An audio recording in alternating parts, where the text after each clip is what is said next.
People are always asking, is it necessary to know yoga breathing? Is it necessary to do Tai Chi? Is it necessary to, I don't know what the hell, to be psychoanalyzed? And I would ask, necessary for what?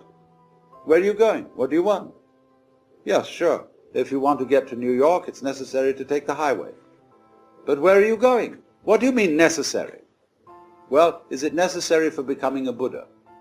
Anybody want to be a Buddha?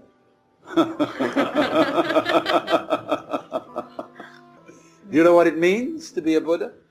How do you know you want to be a Buddha if you don't know what a Buddha is?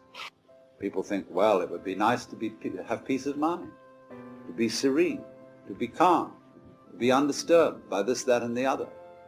But you see, so long as you make all those things objects of desire, you are defining yourself as lacking them. And a person who is looking for peace is obviously in turmoil. A person who is looking to end conflict is in conflict. And so the more you strive to stop the interior commotions, the more you are stirring them up. You are smoothing the waters with flat irons. So then then comes up the people who say, all right, now, if you are going to tell us that meditation is not necessary and that it's all here and now, then why do you meditate? Why do you have religion at all? Why do you have rites? Why do you chant? Why do you do this, that, and the other? Why do you even talk about it? And my answer to that is, there is no good reason for it whatsoever. This is a form of joyous energy, and it's a form of dance. It's a groovy thing to do. There are all kinds of groovy things to do, and to everybody according to his taste.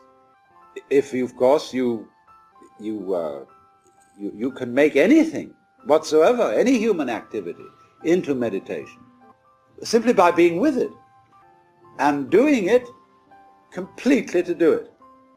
In other words, when you're, say, swimming, if you really enjoy swimming, you're not swimming to get to the other side of a river or to swim so many yards or any competing with yourself or with other people like that.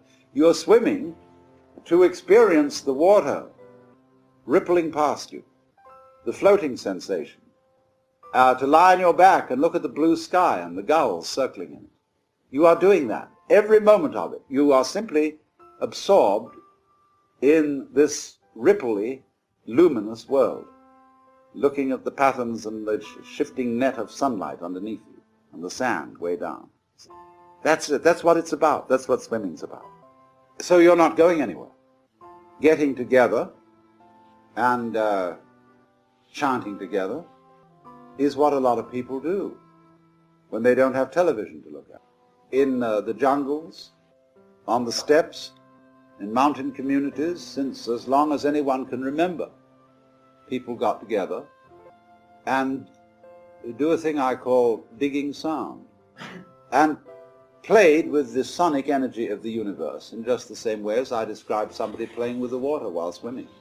And these people, when they do that, they don't worry about where they're going or what their destiny is or any nonsense of that kind, because they're completely alive.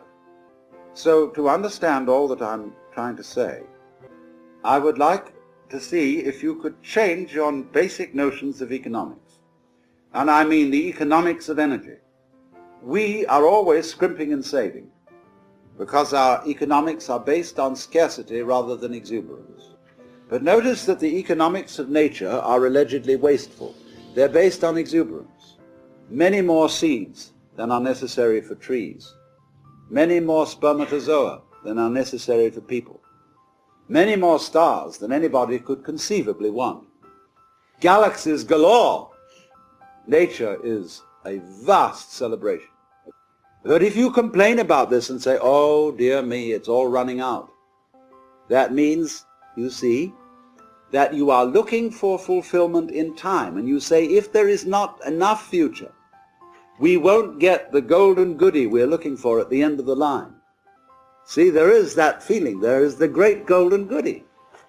But that flower, the golden goody, isn't at the end of the line. You're in it. The radiating petals, the mandala, the great circle of the flower, is the galaxy in which you live. It is the whole universe radiating around you in which you are. And this radiation is also cycling. It's the dance in which you're involved. If you'd only realize that the purpose of life is not in the future. And if you think it is, you'll go on and on and on looking for it there and never find it. Because the future in its own way fades out in the same way as the past fades out. You get older and older and older, and if you don't come crash, it wasn't there. And you may feel vaguely cheated about the whole thing. You were given the come on, that there was something coming. There was that thing at the end of the line, the golden goody. But you've been sitting in the middle of the golden goody all the time.